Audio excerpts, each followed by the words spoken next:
Vast Allied pressure pounds von Rundstedt's Nazi legions in their drive through the Ardennes forest.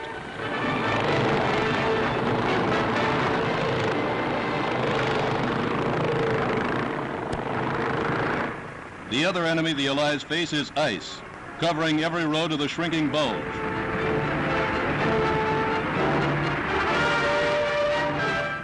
But one way or another, American supplies and guns go forward, slipping and sliding.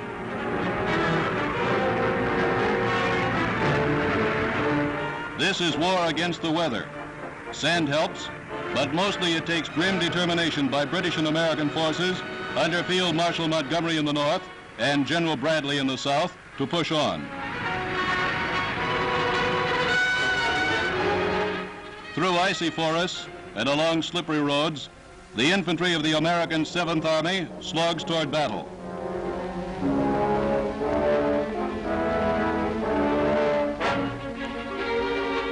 This is one of the unarmed observation planes off to direct gunnery and tank operations from the sky.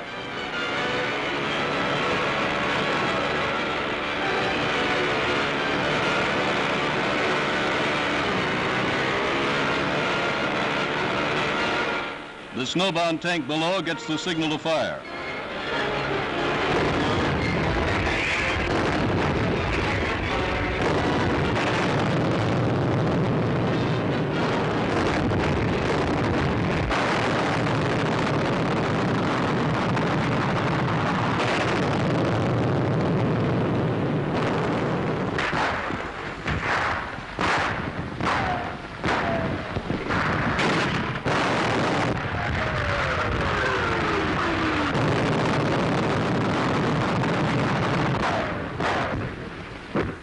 Many Nazis wearing parts of Allied uniforms are captured.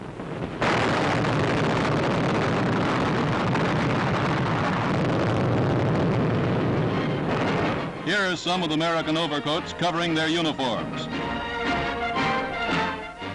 The shoe pinches for every German, waking at last to inevitable defeat on every side.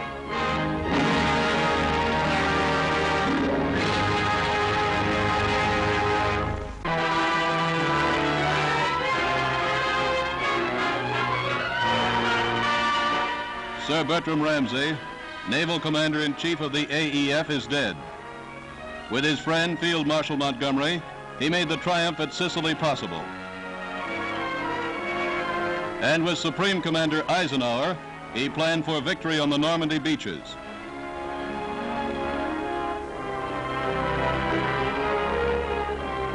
D-Day, like Dunkirk and the African invasion, because of him made military history. Somewhere in France, his plane crashed. And now with the victory he planned in sight, Britain's greatest naval strategist, the man who shaped the pattern of modern invasion tactics, is mourned by all the Allies.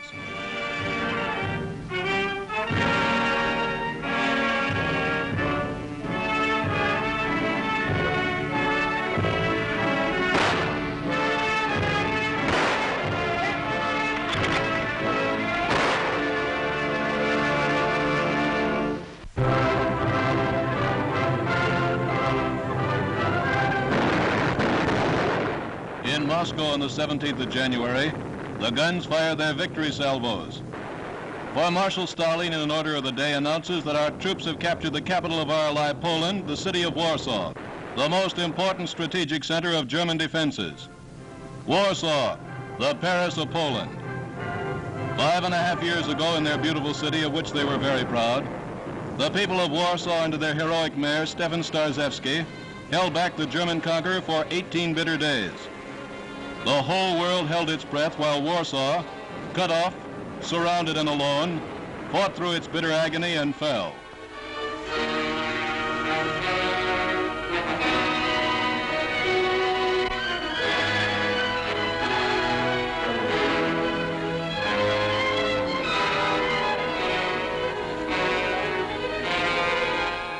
The women of Poland watched. The men of Poland marched into captivity. The children of Poland stayed in their battered houses.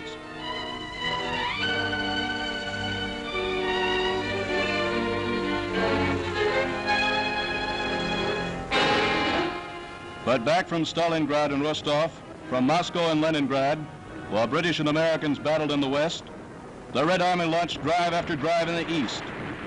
In September of 1944, they stood on the Vistula, across from 5 years beleaguered Warsaw.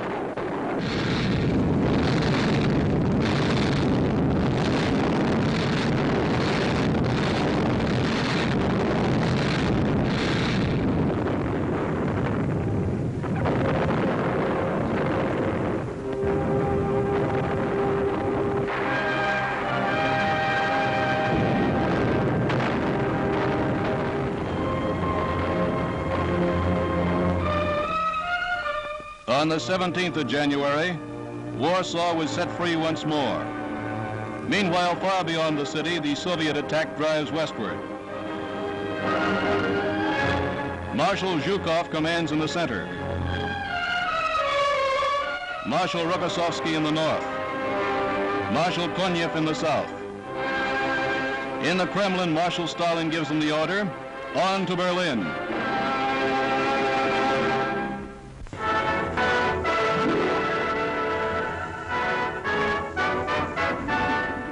Air war on the Western Front. Daily it mounts in intensity. What one combined mission means is shown by these pictures of the United States Air Force in action over Germany, attacking marshalling yards, oil plants, factories. Here is a story one day's communique tells of the men, of the planes, of the war's progress. From a field in Allied territory, marauders of the 9th Air Force take off. On this raid, there will be medium bombers of the 9th and heavy bombers of the 8th, accompanied by their fighters.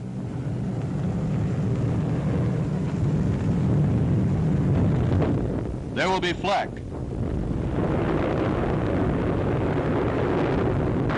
Sudden death. But the rest go on.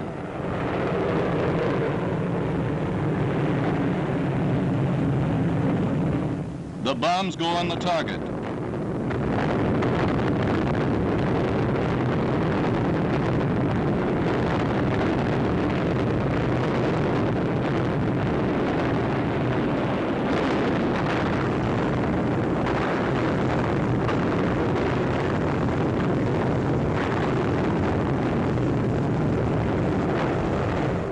And they head for home. Enemy fighters are sighted, and the American fighter escort dives into action.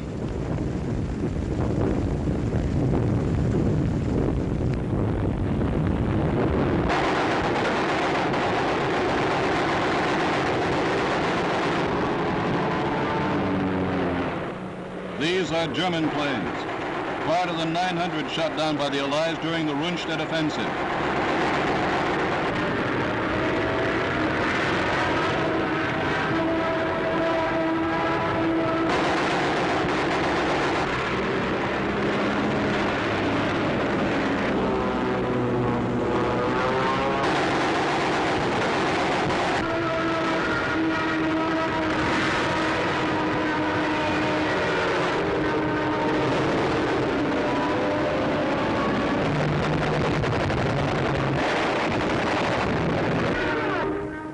An American fortress is on fire. The crew bails out.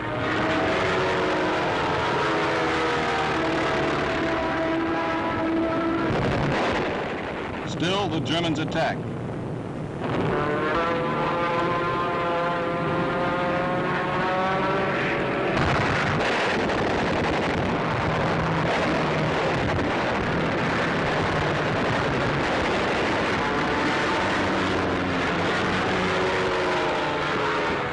This is the last of them.